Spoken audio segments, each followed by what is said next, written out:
બગસરા અમરેલી સાંસદ જિલ્લા ભાજપ પ્રમુખ ધારી બગસરાના ધારાસભ્યોની વિશેષ ઉપસ્થિતિ। બગસરા શહેરમાં મેઘાણી ટાઉન હોલનું લોકાર્પણ રાજ્યમંત્રી કૌશિક વેકરિયા દ્વારા કરવામાં આવ્યું હતું। જર્જરિત થયેલા મેઘાણી ટાઉન હોલને રિનોવેશન કરી રાજ્યમંત્રી કૌશિક વેકરિયા દ્વારા લોકાર્પણ કરવામાં આવ્યું હતું। સ્વર્ણિમ જયંતિ મુખ્યમંત્રી શહેરી વિકાસ યોજના અંતર્ગત લોકાર્પણ કરાયું હતું। રૂપિયા 49 લાખના ખર્ચે અદ્યતન ટાઉન હોલનું રાજ્યમંત્રી કૌશિક વેકરિયાએ લોકાર્પણ કર્યું હતું।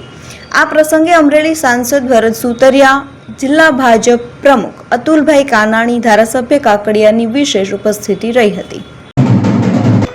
હું વિનંતી કરીશ આખા આદરણીય શ્રી કૌશિકભાઈને હું વિનંતી કરીશ કે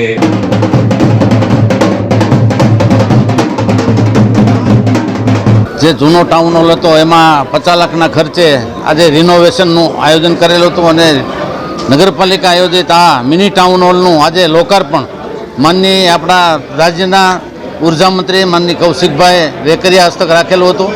એમાં આ કાર્યક્રમમાં ઉપસ્થિત સાંસદ સુતરિયા, આપણા પાર્ટીના પ્રમુખ શ્રી અતુલભાઈ કાનાણી, નગરપાલિકાના પ્રમુખ જ્યોત્સનાબેન, ચીફ ઓફિસર મિત્તલબેન ભાલાળા, ઉપસ્થિત પાર્ટીના પ્રમુખ ઘનશ્યામભાઈ, માનનીય શ્રી ભાખર, ઉપસ્થિત તમામ આગેવાનોને સાથે રાખી અને આજે આ ટાઉન હોલનું લોકાર્પણ કર્યું।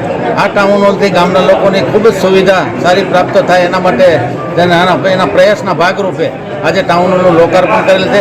અને આ ટાઉન હોલથી ગામના લોકોને નાની મોટી કોઈ પણ મિટિંગો હોય કે કોઈ પણ પ્રસંગ હોય તો એને ઉપયોગી થવાનું છે અને વિકાસના કાર્યો જ્યારે પ્રજાના સાથ અને સહકારથી જ્યાં જે અસંખ્ય કામો જે બગસરા સિટીના અને ગ્રામ્યના કરેલ છે એ બદલ અમારા પાર્ટીના રાજ્યના મુખ્યમંત્રી માનનીય ભૂપેન્દ્રભાઈ પટેલ અને માનનીય નાયબ મુખ્યમંત્રી શ્રી બંનેનો ખૂબ ખૂબ આભાર માનું।